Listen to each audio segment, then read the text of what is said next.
This is Volusia Today, a public information radio program brought to you by the County of Volusia.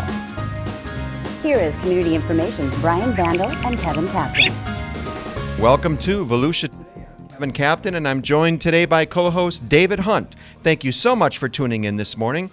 Volusia Today is made possible by our sponsors, the Daytona Beach International Airport, the Ocean Center, Volusia Recycles, and Votran Public Transportation. Good morning, Dave. Good morning. So, Volusia County has over 40 departments and divisions. And with literally thousands of employees, we as a county have a lot to be grateful for. On today's show, we will talk with Emergency Medical Services Director Michael Colman about how EMS services have changed and what is the future of the service. That's awesome, Dave. And but first, too, speaking of things that we take for granted, we don't always realize how important they are until we lose them, typically.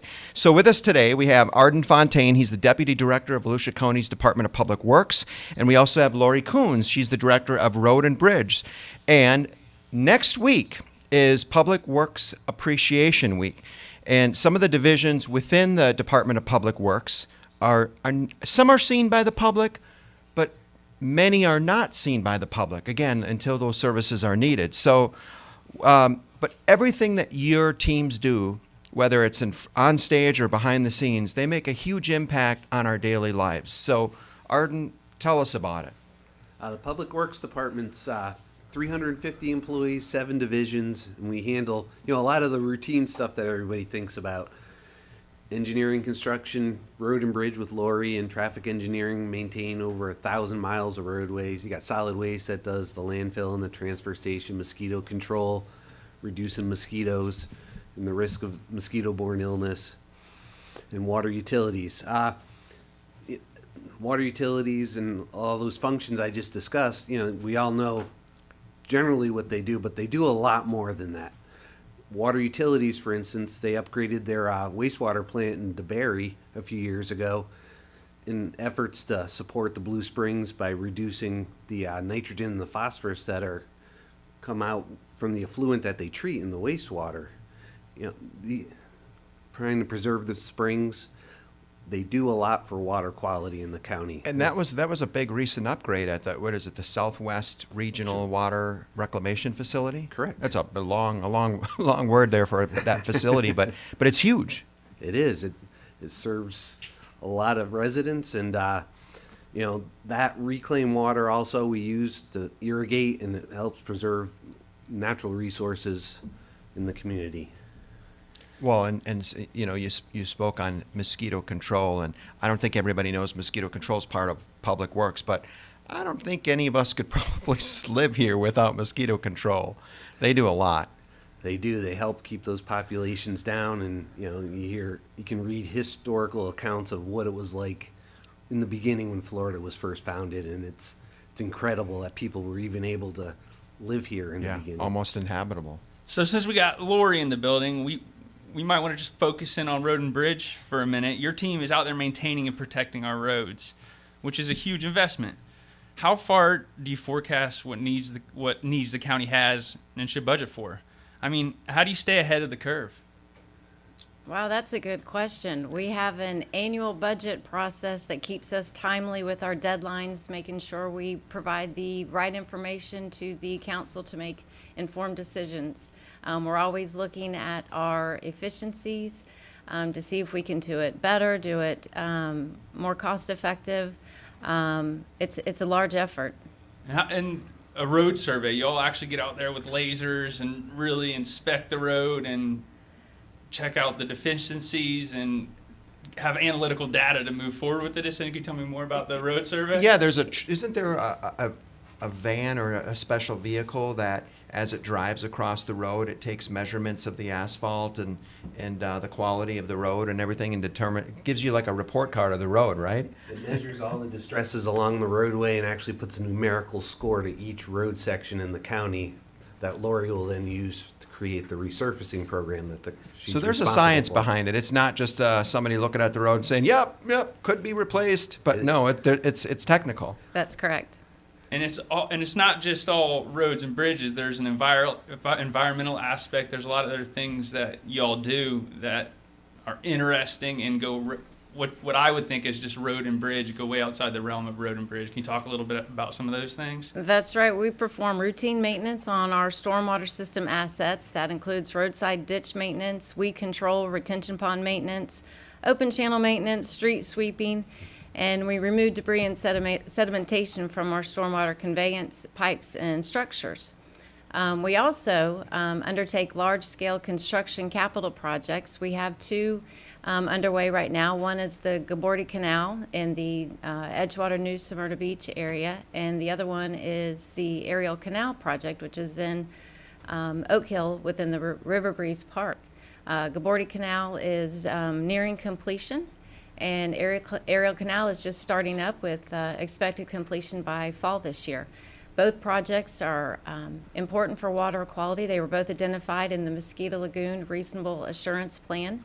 They divert a stormwater treatment facility constructed to divert water from the canals, treat it to remove nutrients, and before it's discharged back into the canals and then eventually into the Mosquito Lagoon.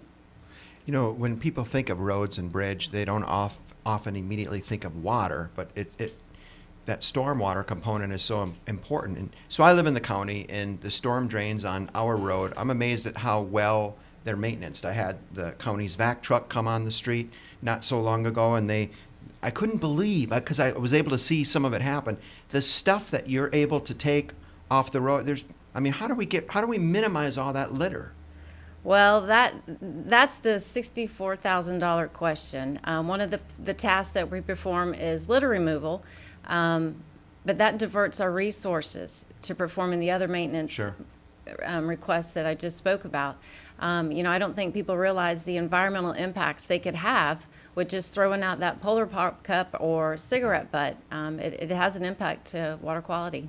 Well, and even just yard waste. I see people after they mow their lawn or they're blowing the grass clippings off, and they just kind of put it all out to the road, but that eventually gets back into the stormwater. It does, and it also could create some flooding concerns. When grates are covered, water can't convey the way it's meant to convey, and it blocks up. It goes another route and sometimes creates erosion issues and problems for others. And then I also heard that some roads, not all, but some of them have, in the storm drains, you have like filters or pads that are in there that have to be emptied and replaced from time to time. Otherwise, the water goes right directly into the river. Right. Yeah, we have baffle boxes is what we call them, where water's treated and then also removes trash and debris before it outfalls into water bodies.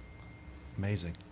And yeah, it's when we started the Keep Volusia Beautiful Anti-Litter campaign, and we were trying to compile information, every division you would talk to, every division director you would talk to, everyone had anti-littering initiatives within their department and division. So Road and Bridge had anti-littering initiatives, Coastal had anti-littering initiatives, Environmental has anti-littering initiatives. When we really started digging, it was incredible how many we had. So it was an awesome opportunity to really help get the word out about how Volusia County is trying to combat litter and how residents can help us. And for all you listen, you can find out all the great things that the county has going on and how to get involved at volusia.org/litter. The campaign is Keep Volusia Beautiful. And it's cool. It's a cool logo, and it means a lot. It's where we live. Right. Yeah. Every little bit does count. It Absolutely. does. So I'm going to say a dirty word, hurricanes. It's about that time season again, that time of season. And we're going to be talking with Mike Colman here with EMS and Public Protection, and we know how important public protection is for hurricanes, but there's a step even before that. If we have to close bridges, or there's traffic issues, there's road issues, what role does your entire department make with hurricanes? The Public Works Department, is fortunate with the Road and Bridge Division when a hurricane comes or a tornado strikes. Road and Bridge is actually the first group into there to open up the roadways to allow all the other critical services to come in.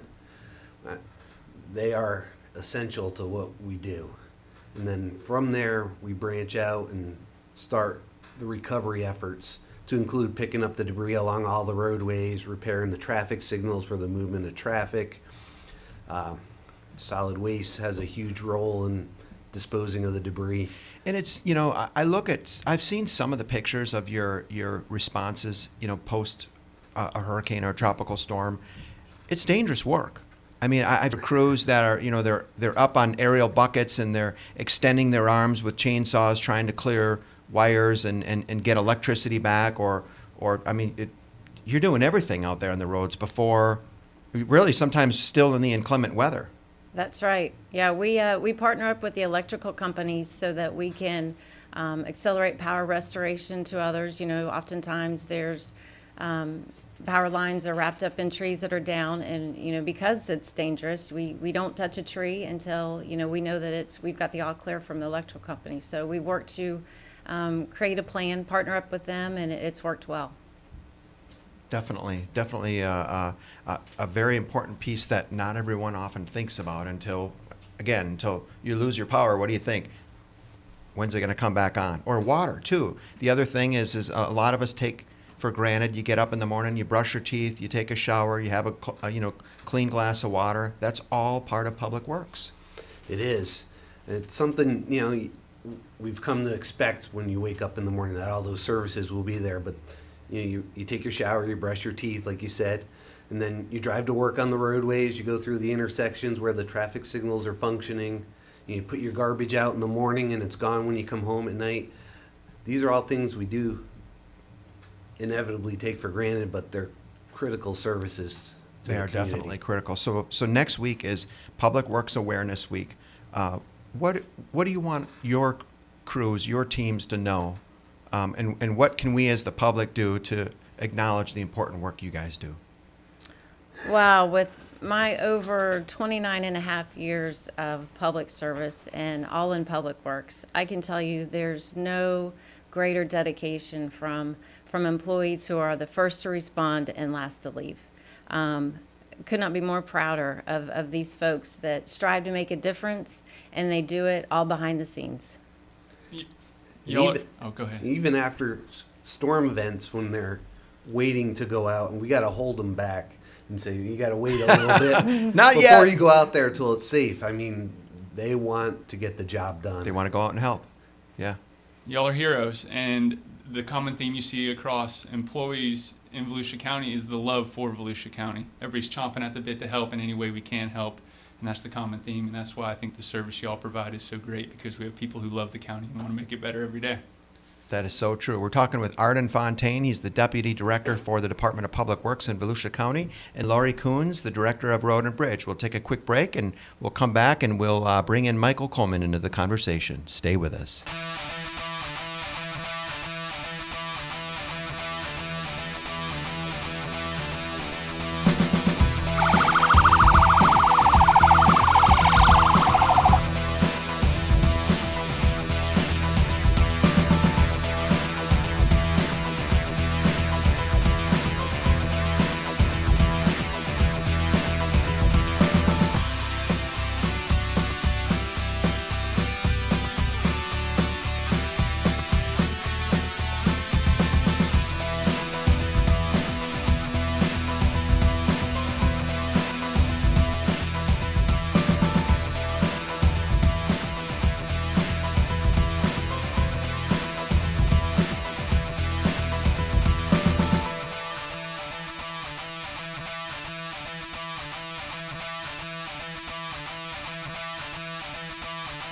I'm Will Roberts, your Volusia County tax collector. Every 8 years, you need to renew your driver license. Through our website, you can renew your license or replace a lost driver license. You can also change your address. To renew your driver license, visit vctaxcollector.org/renew. That's vctaxcollector.org/renew. You can use this service every other renewal period. You also must be Real ID compliant. If there's a gold star on your license, it's Real ID compliant. Once you complete the online process, the state of Florida will mail the license to you. The next time you need to renew or update your driver's license, consider skipping the trip by renewing online at vctaxcollector.org/renew.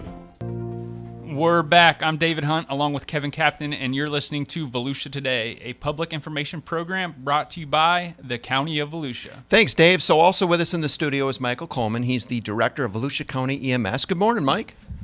Good morning. How's it going? It's going. Thanks so much for being on the show. So we were just talking to Arden and Lori with Public Works, and Public Protection, which is your overall department.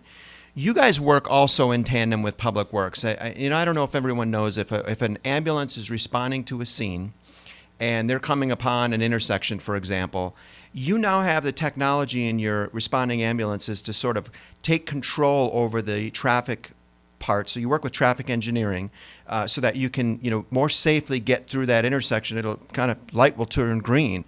So, how does that work? And then I think Dave and I were wondering if that device, if we could borrow it maybe one or two times. Yeah, that's a kind of nice thing. It's kind of like everywhere you're going, the light turns green right before you get there. So what it's called is traffic signal preemption, and we use a brand name called Opticon, is what you'll hear called throughout the county. There's around, I'm sure he knows the exact number, of 500 traffic-controlled intersection in Volusia County, and of that, there's about 168 of those that have this technology integrated into them. Wow, I didn't know it was that many. Are they all eventually going to get it? I don't know if we'll get to all of them, but definitely we have a list of critical ones that we want to do. Yeah, we're working towards it. Every new signal that we build or upgrade also includes that technology. Wow. Yeah, and I know a lot of the cities have stepped up. I think all of Ormond, Edgewater, and New Smyrna all have them on all their traffic lights, and so we just keep working towards that huge goal of making it safer for everybody, not only for the EMS units but also the fire units. And so what happens is really driving to an emergency call is probably like the most dangerous thing we do in our job. Of all the other things that happen, that's just really it. And so we need to be really careful when we're trying to transition across these intersections. Sure. And so if the light's red and we didn't have this technology, if you're in, kind of my age group, you kind of think of the old game Frogger. And so, I'm sure there's a newer version of something like it. But, and when you're trying to, come up to that intersection with your lights on, your sirens on, when you're trying to combat the auto industry that's trying to make your car really quiet, and then you have a nice good sound system you turn up, and so you're distracted, maybe you're on your phone, and so you got a lot going on, and so all of a sudden out of nowhere this ambulance just shows up, and so we're really slowly trying to creep through this intersection. Well, what that does is there's actually a pretty good well-known phenomenon called the wake effect, and what happens is after an ambulance goes through or an emergency vehicle goes through an intersection, not long after that there's a 911 call for an accident at that intersection. Sure. And so what happens is the ambulance comes up, the light's green, for us it's red, and we start really slowly creeping across that intersection trying to get people's attention with our lights and sirens. Well, it spooks the person, and the first thing you do is you hit your brakes, right? Well, the person behind you hasn't seen or heard the ambulance yet, so then they don't have time to hit their brakes and they run into you. You got a rear-end collision. Have a rear-end collision. And so in our effort to try to get to save somebody's life, we're putting people at risk, to having accidents.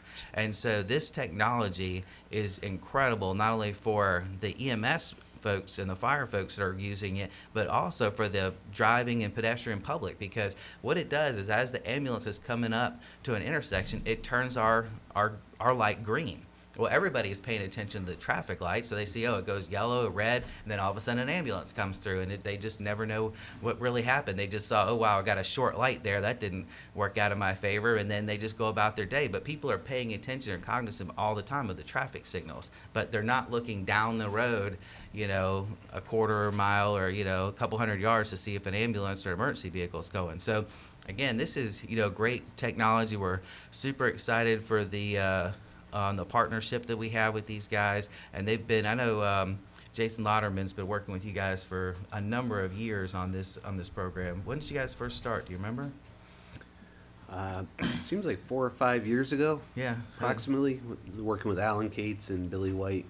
So that also has to optimize your response time. So not only are you making it safer to respond, you're also helping to sort of optimize and minimize the response time. So, Absolutely. and the response times are great with this added technology. Absolutely. And the thing about this program is we've figured out a way to make it long-term sustainable, with this partnership. So like as new intersections, as you talked about, come on, they'll automatically have it. As an intersection gets replaced or upgraded, that new technology will be there. So this is like a long-term strategy, for Volusia. And it's definitely making our roads safer. It's making it safer for the emergency workers, both on the EMS and the fire side. And then, of course, the main thing is we don't want to cause people harm while we're trying to help somebody. Right. And so I think that's kind of the main driver of this.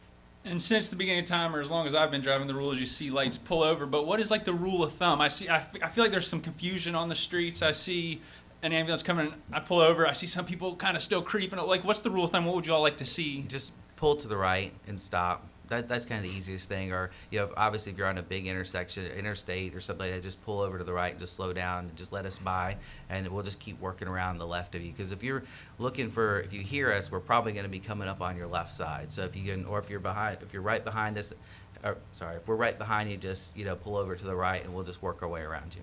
So, Mike, we've talked about how nationally, over the years, it's hardwired in our culture to call 911 when you have a life-threatening emergency. So, I mean, everyone knows to do that. That's been a great public education campaign over the years. But we also know that there's some inappropriate uses. Sometimes I've heard cases where somebody will call for an ambulance and they have pink eye or something. It's not life-threatening.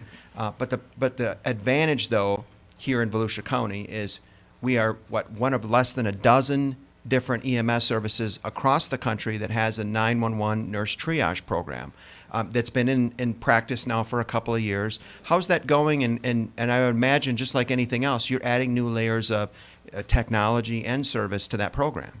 Sure, and it is, a big challenge for EMS because, we're kind of hardwired, and this whole system was really built to how to get to somebody fast when they really needed it.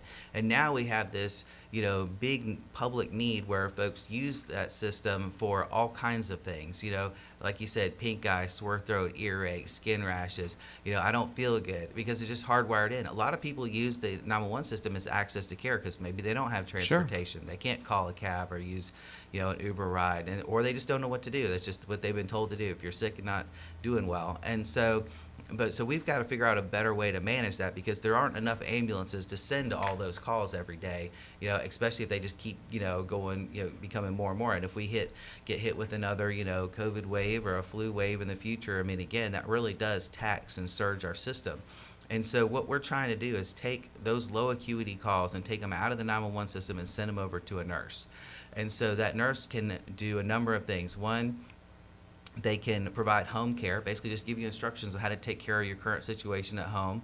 Two, they could recommend you go into primary care and help you get to a primary care doctor. They can get you routed to an urgent care center, or if you might need to go to the emergency room or that's your only option, then they can get you transportation to the emergency room without having to use an ambulance. And so we have actually here in Volusia County what we call the AT1 van, and so that van is has an EMT on it. Doesn't have medical equipment, but there's an EMT there in case they need anything, and they get dispatched much like an ambulance. They have their little box goes off in the truck and says, their laptop says, hey, you have a patient that needs to go from here to there. We ride over there, we pick them up, and we give them a ride. Because again, if you're having challenges with access to care, and you need a ride, but you don't necessarily need the expertise of an ambulance, then we can help you out with that. And the important fundamental there is that they're getting a transport still to access of care, but you're freeing up that mobile emergency department on wheels, that advanced life support unit, to be able to be rendered available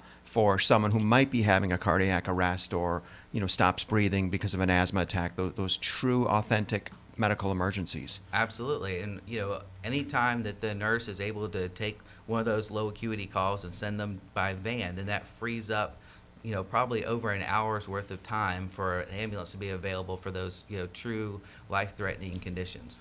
Amazing. We're talking with Michael Colman. He's the director of Volusia County EMS. We'll take our last break here and come back and wrap up Volusia Today. Stay with us.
You can access Volusia County government online at volusia.org. Listen to county council meetings, pay for permits or tags, or search the property appraisers' databases. Volusia.org is your Volusia County government information resource.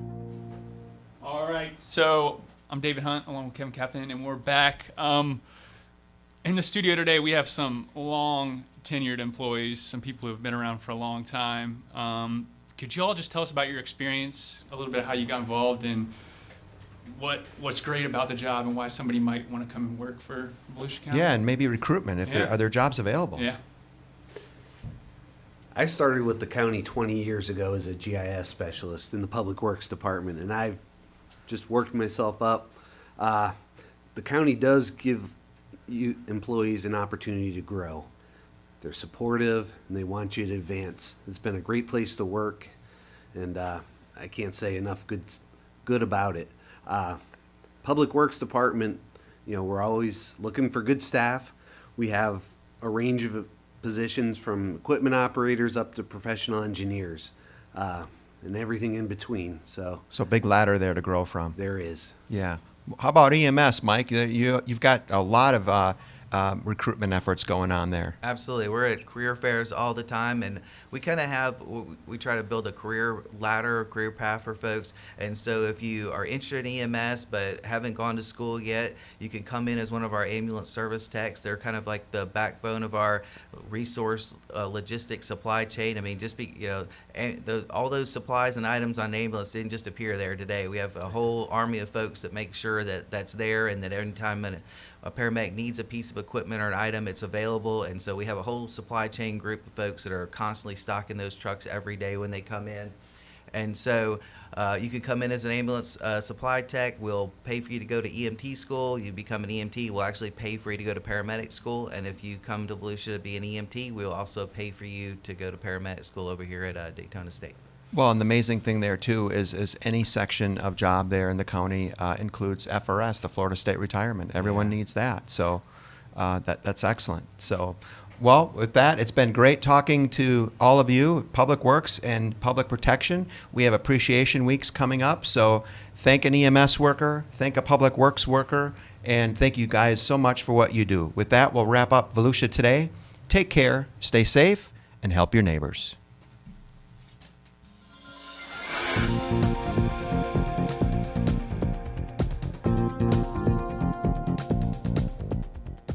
If you have a comment about Volusia Today, or if there is a topic you would like to hear featured, please contact Volusia County Community Information at 1-866-345-0345.